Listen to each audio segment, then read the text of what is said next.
তুমুল অশান্ত মুর্শিদাবাদের ফারাক্কা এসআইআর প্রক্রিয়ার নামে সাধারণ মানুষ এবং বিএলওদের হেনস্থা এই অভিযোগে তুলে বিএলও পদ থেকে গণ ইস্তফা দিলেন মুর্শিদাবাদের ফারাক্কা ব্লকে কর্মরত একাধিক বিএলও। দেখুন।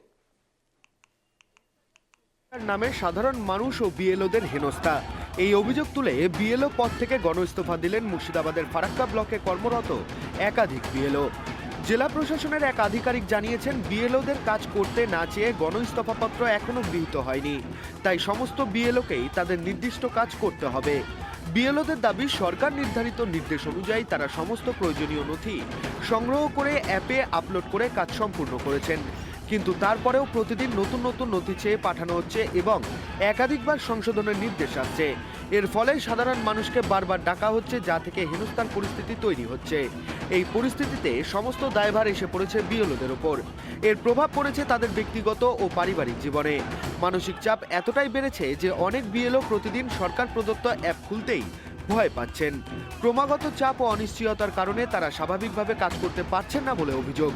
বিএলওদের অবস্থান বিক্ষোভের পাশাপাশি তৃণমূল কংগ্রেসের বিভিন্ন নেতাকর্মীরাও বিডিও অফিস চত্বরে অবস্থান বিক্ষোভে যোগ দেন। তারা গেট অবরুদ্ধ করে প্রতিবাদ জানান এবং অবিলম্বে এই প্রক্রিয়া বন্ধের দাবি তোলেন। বিক্ষোভ ক্রমশ বড় আকার ধারণ করলে ঘটনাস্থলে উপস্থিত হন ফারাক্কার বিধায়ক মনিরুল ইসলাম ও তৃণমূল কংগ্রেসের অন্যান্য নেতৃত্বরা। পরিস্থিতি নিয়ন্ত্রণে আনতে হিয়ারিংয়ের কাজ সাময়িকভাবে বন্ধ করে দেওয়া হয়।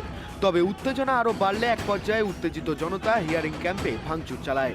গোটা ঘটনার তীব্র নিন্দা জানিয়েছে বিজেপি। তৃণমূল দল মানে বিশৃঙ্খলা, আর এসআইআর এ ভীত তৃণমূল কংগ্রেস যেন তেন প্রকারে এসআইআর কে ভণ্ডুল করবার প্রচেষ্টা করছে।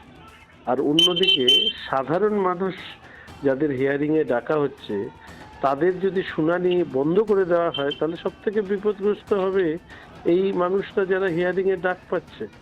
তৃণমূলের কারণে এই মানুষরা বিপদগ্রস্ত হচ্ছে। মুখ্যমন্ত্রী নিজে এসআইআর এর বিরোধিতা করে চুপি চুপি ফর্ম জমা নিয়েছেন, ধরা পড়বার পরে বলেছেন সবার ফর্ম ফিল আপ না হলে আমি করব না, তারপরে আবার সময় মতো নিজের ফর্মটাও ফিল আপ করে দিয়েছেন। এরপরেও কি পশ্চিমবঙ্গের তৃণমূল কংগ্রেসের কর্মী সমর্থকরা বুঝতে পারছেন না এই দ্বিচারিতা মুখ্যমন্ত্রী কেন করছেন? ফলে নিজের ভোটাধিকার রক্ষা করতে নিজেদেরই এগিয়ে আসতে হবে এবং এই ধরনের বিশৃঙ্খলার বিরুদ্ধে সবাই মিলে রুখে দাঁড়াতে হবে। রামের যখন নাম শুনছে তখন উনি বলছেন আপনার কিছু লাগবে না, আর রহিমের যখন নাম শুনছে তখন 14 গোষ্ঠীর ওর খতিয়ান চাইছে। এই দ্বিচারিতার নির্বাচন ফারাক্কার মানুষকে বাঁচাতে গিয়ে যদি গুলি খেতে হয়, মনিরুল ইসলাম আগে গুলি খাবে। তোমার বাপের পরিচয় দাও। আরে আমার 7টা ছেলে আছে না 9টা ছেলে আছে, তোমার দেখেন কি আছে? তোমার দেখার কি আছে? নির্বাচন কমিশনার এই কি আন্দোলন চলছে, এই আন্দোলনে যদি আমরা সুরাহ না পাই, এই যে ধর্ণা লাগলো, একটিও কাগজ আমরা দেখাবো না, মরতে রাজি আছি। ঘটনার জেরে গোটা এলাকায় তীব্র চাঞ্চল্যের সৃষ্টি হয়েছে।